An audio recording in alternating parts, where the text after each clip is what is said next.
Au commencement, Dieu fait un monde parfait. Et il y place l'homme pour qu'il profite de la création sous son autorité. Mais l'homme ne veut pas faire confiance à Dieu. Il veut devenir son propre chef et décider par lui-même ce qui est bien. Cette rébellion contre Dieu a des conséquences désastreuses. La relation entre Dieu et l'humanité est brisée. La relation des hommes entre eux est détériorée. La relation de l'homme avec lui-même est perturbée.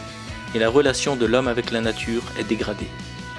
Le mal fait son entrée dans le monde et l'homme est condamné à mourir. Dieu qui est bon ne désire pas laisser l'humanité dans cet état. Il appelle alors des hommes pour ramener l'humanité à lui. Ces hommes, les prophètes, ne sont pas écoutés et la situation ne s'améliore pas.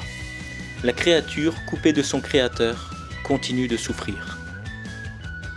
Pour réconcilier l'humanité avec lui-même, Dieu décide de venir en personne dans le monde. Jésus mène une vie parfaite, sans commettre le mal. Son enseignement consiste à présenter Dieu et le règne qu'il veut instaurer dans nos vies. Il démontre par ses actions que Dieu se soucie de sa création et qu'il a la puissance de sauver l'humanité. Jésus livre sa vie en mourant sur une croix. Il prend ainsi la condamnation que méritait l'humanité rebelle à Dieu. Il ne reste pas mort, mais ressuscite, montrant ainsi son autorité et sa victoire sur le mal et la mort. Ainsi, ceux qui acceptent cet acte d'amour incroyable, qui se détournent de leur manière de vivre pour placer leur vie sous l'autorité de Dieu, sont rétablis dans leur relation à Dieu. Dieu vient instaurer son règne dans leur vie et les transforme petit à petit en attendant son règne final.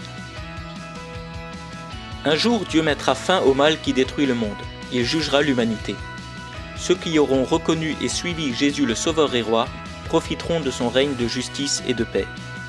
Les autres seront condamnés à vivre totalement séparés de lui, dans la tristesse et le remords. Et toi, comment ton histoire s'inscrit-elle dans la grande histoire ?